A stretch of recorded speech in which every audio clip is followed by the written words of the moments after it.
Assalamualaikum warahmatullahi wabarakatuh. Selamat pagi soleh-soleha. Bagaimana kabar kalian hari ini?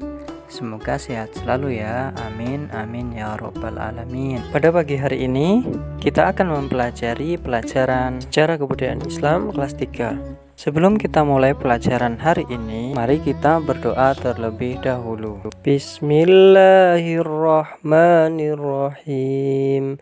Raditu billahi rabba wa bil islami dina wa bi muhammadin nabiyyan wa rasula.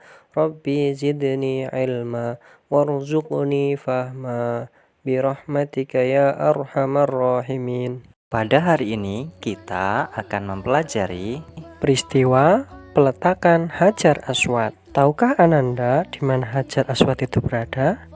Ya, Hajar Aswad itu berada di bangunan Ka'bah. Kisahnya ketika Nabi Muhammad SAW berusia 35 tahun, kaum Quraisy memperbaiki Ka'bah yang rusak akibat banjir yang melanda Makkah hingga merendam Ka'bah. Jadi terjadi banjir yang sangat besar sampai-sampai merendam Ka'bah. Nah, keadaan Ka'bah pada saat itu hanya berupa susunan batu-batu yang lebih tinggi dari badan manusia. Jadi bangunannya sederhana sekali, tidak seperti Ka'bah pada saat ini yang sudah berdiri kokoh dan tinggi. Bagian atasnya terbuka tanpa atap.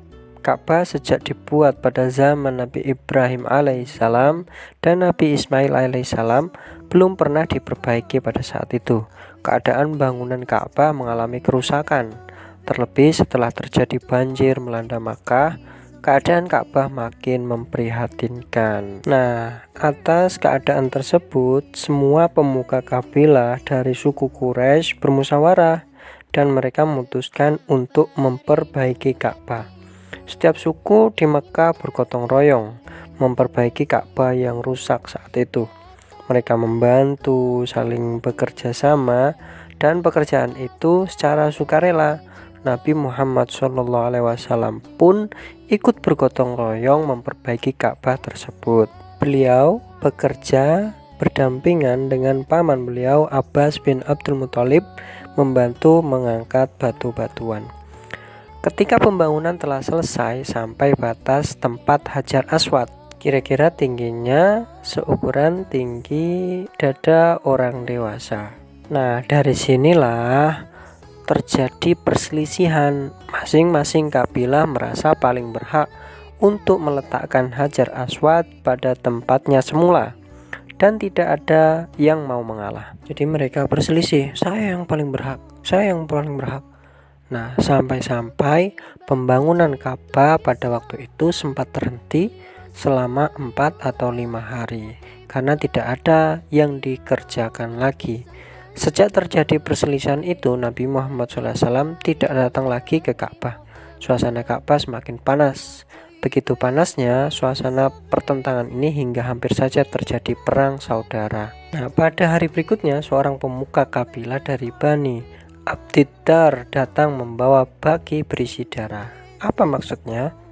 Mereka mengangkat sumpah bersama Bani Adi bin Ka'ab bin Lu'ay untuk berjuang demi memperoleh kehormatan meletakkan Hajar Aswad pada tempatnya semula. Semua orang dari dua kabilah itu mencelupkan tangannya ke baki berisi darah tersebut, dan peristiwa itu terkenal dengan nama Luqatus Dam. Melihat suasana yang demikian itu, para pemuka Quraisy pada saat itu berkumpul untuk bermusyawarah. Salah seorang orang tua bijaksana yang sangat dihormati di antara mereka, yaitu Abu Umayyah bin Mughirah al-Makhzumi berkata, "Wahai kaum Quraisy, serahkanlah masalah yang kalian pertentangkan itu kepada orang yang pertama muncul dari pintu masjid ini, yakni pintu Bani Syaibah.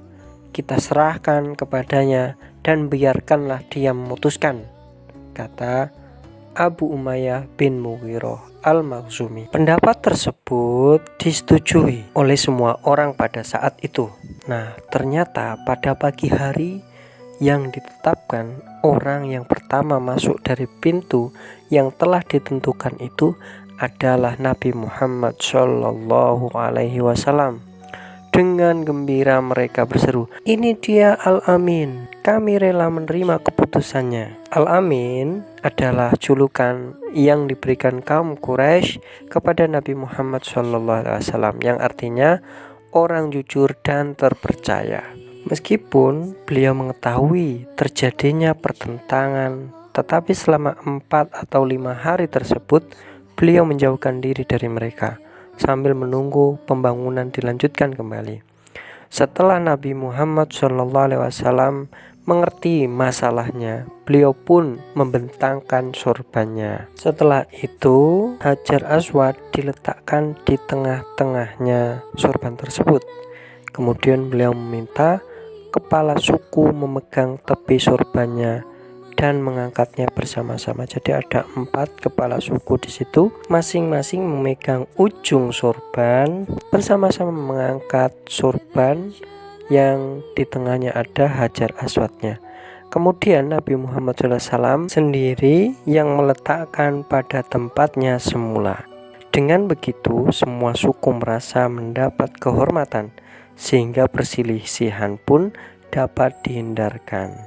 Para pemuka Quraisy itu sangat gembira dengan keputusan yang diambil oleh Nabi Muhammad SAW. Mereka terhindar dari perpecahan bahkan peperangan karena kecerdasan dan kebijaksanaan dari Nabi Muhammad SAW.